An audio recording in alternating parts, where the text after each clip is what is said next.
Camera design is the layout of cameras for the player's point of view in the game.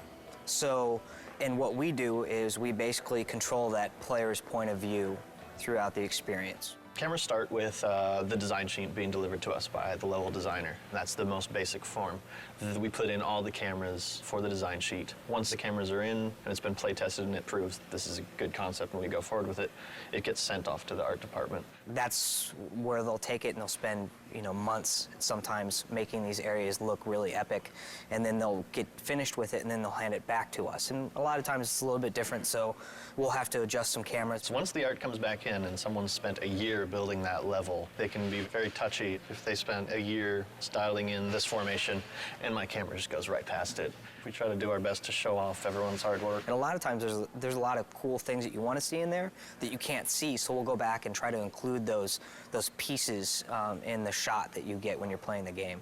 And from there, we play test it. This time externally, we get some people from the outside come in, take a look at what we're doing, making sure that that's great. After we get their feedback, implement their feedback, we're ready to go to the next area. Anything we can do to make the cameras feel cinematic. And they serve as a guide for the player too, to lead them in the direction that they need to go as well. Yeah, whether they know it or not. Yeah. It's sort of like people who play the God of War franchise, after a while they get a feel that if the camera's looking this way, that's important. In the very end, it always comes back down to what would the player want to see. Most games in the action genre, the player gets most of the control over the camera. The player has no control over the camera in the God of War series. Fans have been clamoring, and I hear you. We need to look around. We want to look around. It should be understood that there's really no way we could make the levels look this good if the player could look anywhere they wanted.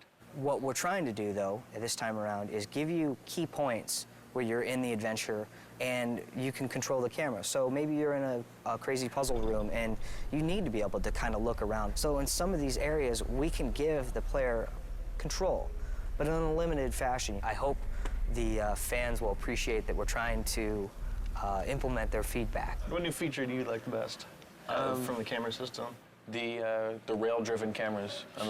I think that's been my favorite new feature as far as the technology that we have with the camera. What's a rail-driven camera for someone who wouldn't know? A camera that's animated along a course that we have even more control over what the camera is showing. The rail is essentially what we kind of live and die by.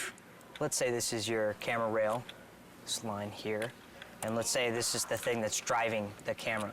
And imagine this is a section of a hallway or something like that Kratos is moving along. We can take this camera here and we can key it. So we key to two different positions. So Kratos is here, the camera is here. When he starts to move along, as Kratos moves along, it will drive the animation of the camera to animate to that position. So as you're cruising along, you'll kind of see it, this kind of view where it's low and looking up at him, and then as he moves along, it will kind of track him and follow him. That's like one of our cool new things that we have that we think that we can add a lot of kind of cinematic views to the game.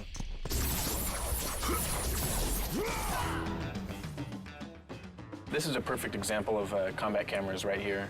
Here we're in a room, there's nobody to fight yet. And you can see we're taking a lower angle here. And as we come here, we'll trigger the spawning of a bunch of guys, and you can see the camera is gonna lift up so we can show more of the action.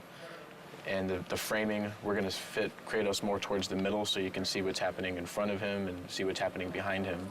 Try to give you the best view as possible for all the different combat actions that you're gonna be taking. So this is an untextured view of the Olympus base. This is what the artist put together first before he assigned any lighting or textures to it. Well, you can see these green boxes. These are the camera zones. They determine when Kratos is within one of those boxes, and once he is, the specific camera tied to that box gets activated. This is what a level would look like after we've added our cameras. You've got it panning around, following Kratos. If you were to take that off, it would basically look something like this. Very basic, not much excitement. You can't really tell where the player's supposed to be going. Adding the cameras is part of what definitely helps the level design flow. Here's a good example of some lead space. We're trying to tell the player this is where you want to go. Jump to this block over here. Once he's done the proper move, we zoom in, get him prepped for this nice shot of him making the leap. And then we transfer to another camera that shows him where you want to jump next, which is from here all the way down to there. So, and then he makes that jump. This would be an example of one of the vista shots we try to do in the game, which is you've got some really amazing piece of scenery in the background that the artists spend a lot of time building. So we want to get that into frame.